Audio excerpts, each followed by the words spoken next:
Hello, everyone. So I wanted to talk about this scripture, Doctrine and Covenants 130, verse 5.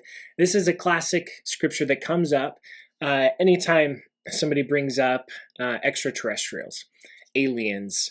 They automatically will say, well, no, there aren't any aliens because no aliens can visit this planet. They're not allowed to. Which to me is very much over generalizing the interpretation of this scripture. So I wanted just to dive quickly into this. There's some really cool things that we can actually learn from this scripture, okay? And so this answers to this following question. Is not the reckoning of God's time, angels' time, prophets' time, and man's time according to the planet on which they reside, okay? So maybe this reference to planets is where this kind of overinterpretation comes from, but the answer is yes. But so the time is according to the planet that we are from, but it says, but there are no angels. Keyword, like look at both of these that have footnotes, both of these words. But there are no angels who minister to this earth, but those who do belong or have belonged to it. Okay. The first thing that I want to take apart here is this line here. No angels do minister to this earth, but those who do belong to it or have belonged to it. Okay, so automatically, if we have visitors that are from the city of Enoch, or from the people of Melchizedek, or the three Nephites, or John the Beloved, these ministering angels. And a lot of them were taken from this earth, and they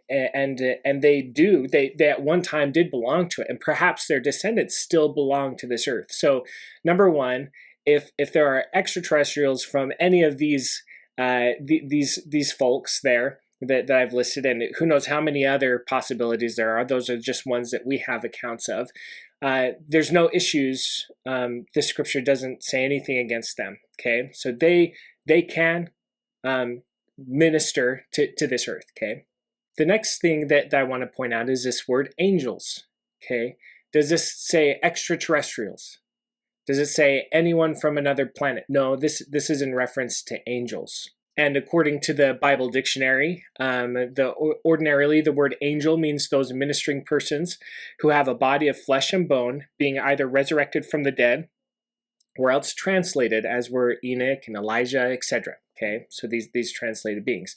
So you're dealing with, in most cases in the scriptures, you're dealing with a resurrected person or a translated person when we're speaking of angels. And this is particularly for the Doctrine and Covenants. So this does not say extraterrestrial. This is a resurrected or translated person. Okay, who ministers to this earth. What does it mean to minister? It doesn't say visit. Technically, you could look at this and say, okay, even a resurrected or translated being of another planet could visit this earth, could set foot on this earth, but they could not minister to this earth.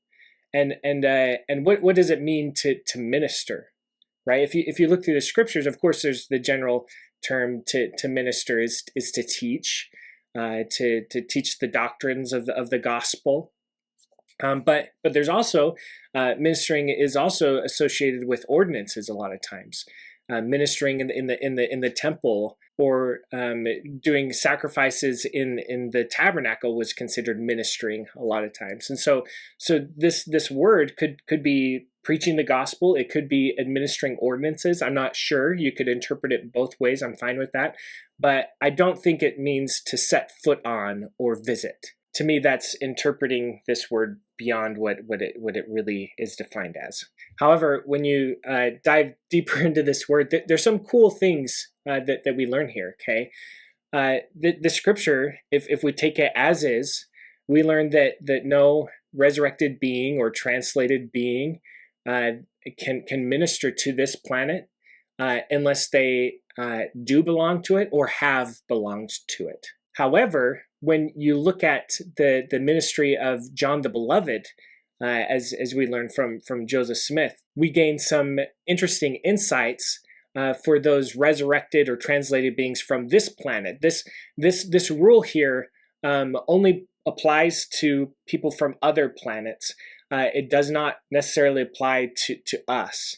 In other words, we, as translated or resurrected beings, do have the right to minister to other planets. Classic example here is from John the Beloved. Okay, we know that he was a translated being. And what we learn from Christ in this, in Doctrine and Covenants 7, is that he has undertaken a great work. Therefore, I will make him as a flaming fire and a ministering angel. He shall minister for those who shall be heirs of salvation who dwell on the earth. Okay, but it could be not only this earth, but other earths when we look at this quote from Joseph Smith. And here he says that many have supposed that the doctrine of translation was a doctrine whereby men were taken immediately into the presence of God and into an eternal fullness. But this is a mistaken idea, okay? And I think that all of us would see that. We're not taken immediately to God. We have the three Nephites, we have John the Beloved that are still ministering, at least to this earth, right? But this next line I really love. He says, their place of habitation is that of the terrestrial order, okay? We're not quite celestial, we're terrestrial, right in the middle, extraterrestrial, I would almost say.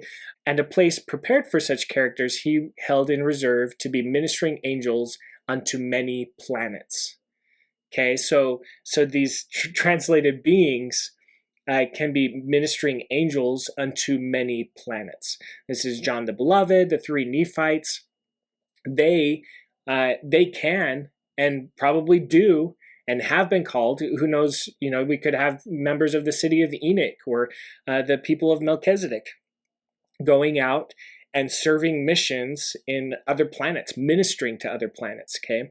But for whatever reason, ministering angels of other planets are just not allowed to minister to us. So anyway, long story short, the next time somebody quotes to you Doctrine and Covenants 130, verse 5 and says, no extraterrestrial beings can visit this planet, pull up the scripture again and ask them, how do they define angels?